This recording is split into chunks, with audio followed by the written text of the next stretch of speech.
Muy buenas a todos mis queridísimos amigos, sean bienvenidos a este nuevo canal y a este nuevo video y primer video, por cierto, del canal, en el que voy a hablar de biología, específicamente uno de los temas más importantes que va a servir para muchos que estén animados a conocer sobre biología y empezar en este mundo, pues sobre los niveles de organización del organismo humano. Naturalmente estos son temas que se ven en bachillerato, pero se pueden olvidar naturalmente. Y cuando inicies una carrera que sea de la salud, normalmente este va a ser el marco de referencia primordial para entender cómo funcionamos y así seguir en adelante con tus estudios en lo que vayas a estudiar, sea medicina, nutrición, enfermería o cualquier otra área de la biología, otra área del conocimiento de la biología.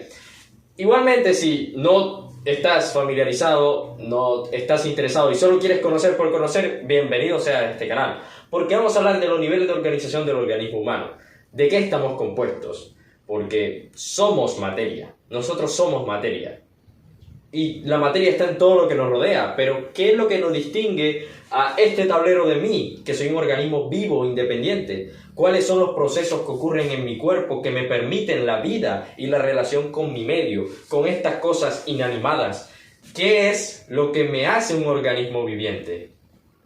Para eso están los niveles de organización, porque nosotros estamos compuestos de compuestos más pequeños, que a su vez son más pequeños, y a su vez están compuestos de partículas más pequeñas.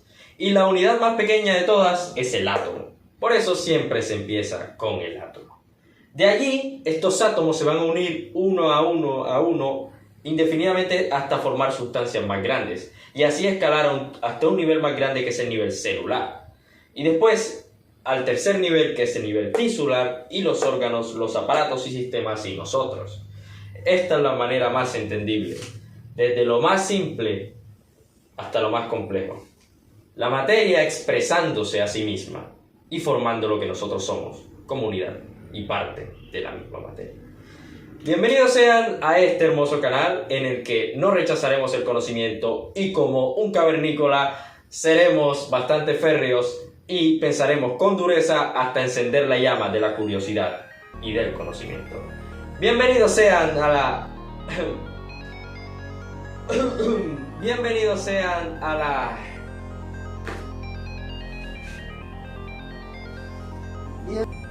Diablos. Carajo, pensé que iba a ser más fácil. Bienvenidos sean a la... Bienvenidos sean a la antorcha cavernícola.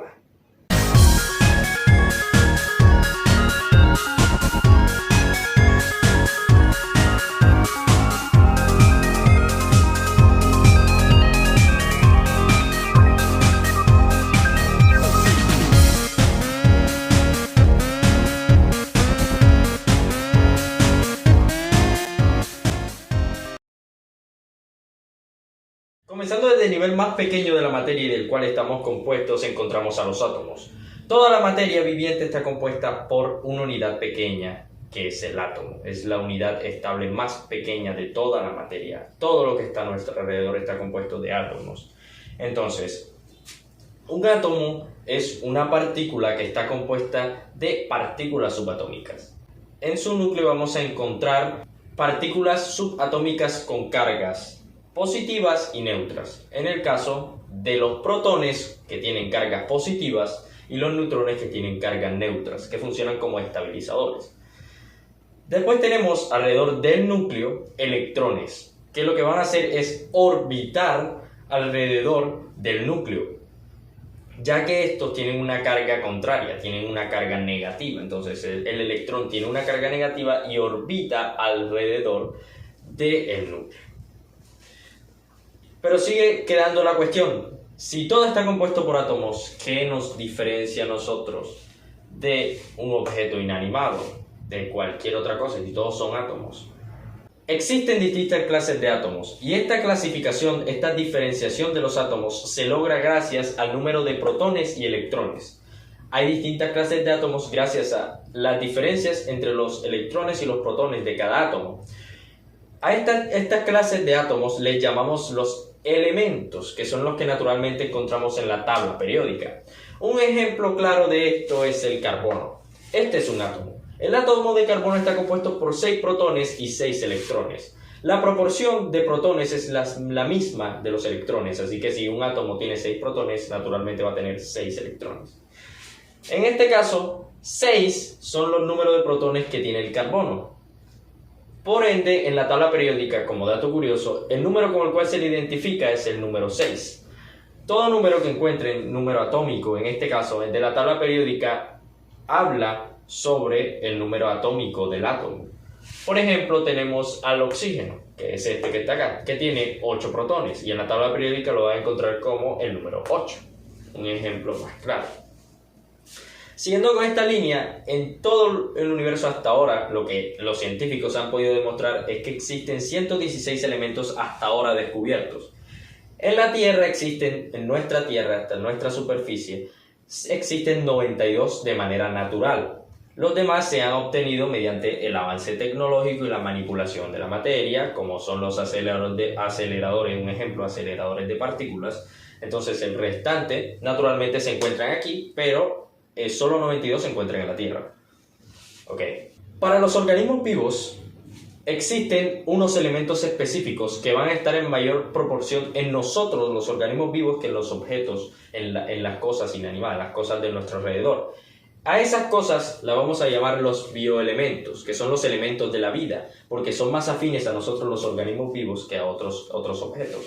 Y naturalmente estos tienen una clasificación de acuerdo a la proporción en la que los encontramos, a la cantidad de estos elementos.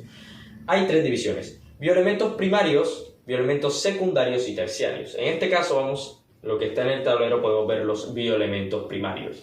Los bioelementos primarios son los que se encuentran en mayor proporción y son 6. Son el carbono, el hidrógeno, el oxígeno, el nitrógeno, el fósforo y el azufre. Naturalmente estos son los que mayormente vamos a encontrar porque representan el 96% del total de nuestra masa, de todo lo que nosotros somos en átomos, de la masa total de nosotros, de lo que nosotros nos constituimos. El 96% todos son bioelementos primarios. Perfecto. A continuación vamos a hablar de los bioelementos restantes, que son los bioelementos secundarios y los oligoelementos. Estos son naturalmente imprescindibles para el funcionamiento normal de nuestro cuerpo, de nuestro organismo, y solo que se encuentran en menor medida en nuestro cuerpo. A continuación tenemos los bioelementos secundarios, que representan un 3,6% del total de todo nuestro cuerpo. Incluyen los elementos como el calcio, el potasio, el hierro, el sodio y el magnesio. Naturalmente, el calcio tiene muchas funciones en nuestro cuerpo para el mantenimiento de las funciones naturales, como son la transmisión del impulso nervioso en todas nuestras neuronas. Es muy importante, tiene muchas funciones. Tercero, tenemos los oligoelementos, que son los bioelementos terciarios, los que se van a encontrar en muy menor medida, se encuentran en una proporción muy pequeña, aproximadamente menor del 0,05% en nuestro cuerpo, pero igualmente son importantes porque su deficiencia da lugar a muchas enfermedades. En este caso tenemos al cobre, al cobalto, al yodo, al manganeso, que son también muy importantes.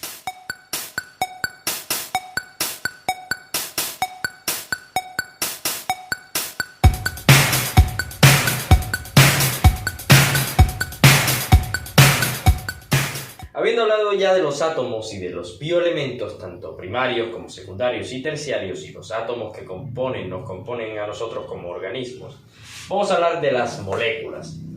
Como pueden ver, hemos subido un poquito de nivel. ¿Y qué son las moléculas? Un conjunto de átomos. Entonces los átomos lo que hacen es unirse entre ellos y formar moléculas. Las moléculas son la unión de 2 o más átomos mediante un enlace covalente o un enlace fuerte. En este caso normalmente puede ser que compartan electrones unos a otros y se forma la molécula. Hay varios tipos de moléculas. En este caso nos vamos a centrar en las biomoléculas, porque como hablamos de los bioelementos en los átomos, vamos a centrarnos en las biomoléculas en las moléculas. Tenemos las biomoléculas simples y las biomoléculas compuestas. Una molécula simple bien podría ser la unión de 2 moléculas de la misma clase, como por ejemplo la molécula de oxígeno. La molécula de oxígeno está compuesta, en este caso, por 2 átomos de oxígeno. Otro ejemplo sería la molécula de hidrógeno, la fórmula molecular del hidrógeno, que está compuesta de 2 átomos de hidrógeno. Entonces hay una clara distinción entre átomo y molécula. No es lo mismo una molécula que un átomo, porque un átomo de oxígeno, una molécula de oxígeno está compuesta por 2 átomos de oxígeno. Entonces hay una clara distinción aquí. Bueno, dentro de las biomoléculas compuestas ya encontramos una clasificación un poco más compleja que involucra sustancias tanto inorgánicas como orgánicas. Vamos a empezar con las biomoléculas inorgánicas. ¿Qué es una biomolécula inorgánica? Una biomolécula inorgánica son aquellas moléculas que se encuentran tanto en nosotros como seres vivos y son imprescindibles, como en seres inertes o a nuestro alrededor, en seres que no tienen vida. Un ejemplo de ello naturalmente es el agua. La fórmula molecular del agua, H2O. El agua es esencial para nosotros, para permitir un medio en el que nuestras células puedan hacer reacciones químicas, puedan desenvolverse, puedan vivir. Un medio óptimo. Entonces tiene entre esas muchas funciones y 70% de todo lo que nosotros somos, de nuestro cuerpo, es agua, a gran escala quiero decir. Entonces tendríamos como por ejemplo inorgánica el agua. Después tendríamos las sales minerales que tienen una función muy importante y traigo a colación aquí 2 ejemplos. Las sales minerales, por ejemplo, el cloruro de sodio. El cloruro de sodio, NaCl, es muy importante para mantener un equilibrio entre el agua y los electrolitos de nuestro cuerpo, lo que son sales, lo que es el sodio, el cloro, el potasio. Entonces es muy importante para mantener ese equilibrio. También ayuda a la transmisión de los impulsos de nuestros nervios, es importante. Y lo encontramos como por ejemplo en la sal común de mesa, con la que preparamos nuestras comidas, con la que usamos de aperitivo, con la que usamos de condimento, y pues este es NaCl, la fórmula molecular del cloruro de sodio, NaCl. Otro muy importante que quiero traer a colación es el fosfato de calcio, que es uno de los más imprescindibles para la formación de nuestros huesos. Este es el que naturalmente encontramos en una proporción, en un porcentaje del 70% en todos nuestros huesos, ya que se encarga de mineralizar todos los huesos de nuestro cuerpo y hacer que se vuelvan duros, que tengan su función, que puedan tener su función de sostén al cuerpo. Entonces, el calcio es importante para endurecer el hueso y permitir que se forme. Entonces, ¿dónde lo podemos encontrar? Por ejemplo, se encuentra en mayor medida en la leche bovina. La leche de la vaca tiene altas concentraciones de fosfato de calcio, que es el que necesitamos. Y bueno, habiendo hablado de unos ejemplos más básicos de las inorgánicas, vamos a hablar con las orgánicas, que esta ya involucra biomoléculas presentes solo en nosotros, como seres vivos que somos. Tenemos ya aquí se sentirán mucho familiarizados, tenemos a los carbohidratos, que estos son moléculas que tienen función energética. Un ejemplo de ello es la glucosa. Naturalmente necesitamos la glucosa para que nuestras células puedan obtener de ella energía. Y otro ejemplo sería la sacarosa, que también es otro tipo de carbohidrato que obtenemos del azúcar refinada, naturalmente, y pues son importantes para abastecernos de energía y tiene una función estructural también, naturalmente.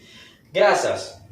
Las grasas tienen una función principalmente energética, aportan grandes cantidades de energía. Estamos hablando aquí de los lípidos, de los ácidos grasos. Entonces, también tiene una función de estructura, como por ejemplo cuando nos hacemos gordos.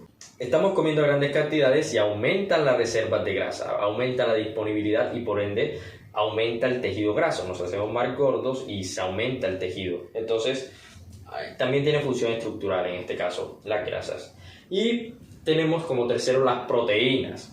Las proteínas tienen múltiples funciones, muchas innumerables funciones, pero he clasificado las 4 más importantes. Entonces, las proteínas tienen varias funciones. Primero, estructural. Brindan estructura y soporte a todo nuestro organismo. Un ejemplo de ello, el más esencial para entenderlo, es el colágeno. El colágeno es esencial para darle soporte, por ejemplo, a nuestra piel. Permitir que ante la atracción, que yo jale y tome mi piel y la estire, no se destruya, no se dañe, no se lesione. Darle dureza y firmeza a la piel es una función del colágeno, porque se encarga de una función estructural, darle soporte, estructura.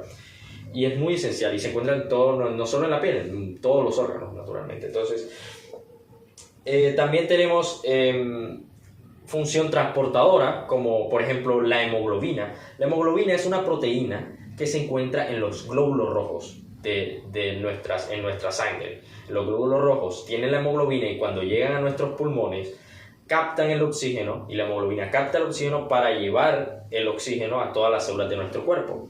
Entonces ese sería uno de los mayores ejemplos. Proteínas reguladoras que regulan procesos. Un ejemplo de ella sería la insulina. Cuando nosotros comemos carbohidratos, los niveles de insulina que se encuentran, la insulina la libera nuestro páncreas. Entonces, cuando comemos altas cantidades de carbohidratos, azúcares, se libera la insulina para que se regule y se lleve esta glucosa a las células de nuestro cuerpo, para que se active, se abran las compuertas de la célula y permita el paso de la glucosa. Entonces, es muy importante para regular los procesos de obtención de energía mediante los carbohidratos y la glucosa. Entonces, tendríamos, por ejemplo, también proteínas muy importantes que son las defensivas. Aquí tenemos a los anticuerpos, las inmunoglobulinas. Estas son las defensas de nuestro cuerpo natural frente a los microorganismos, los patógenos, los agentes infecciosos que nos causan daño. Esas son naturalmente proteínas que son liberadas por células específicas y son un tipo de proteínas.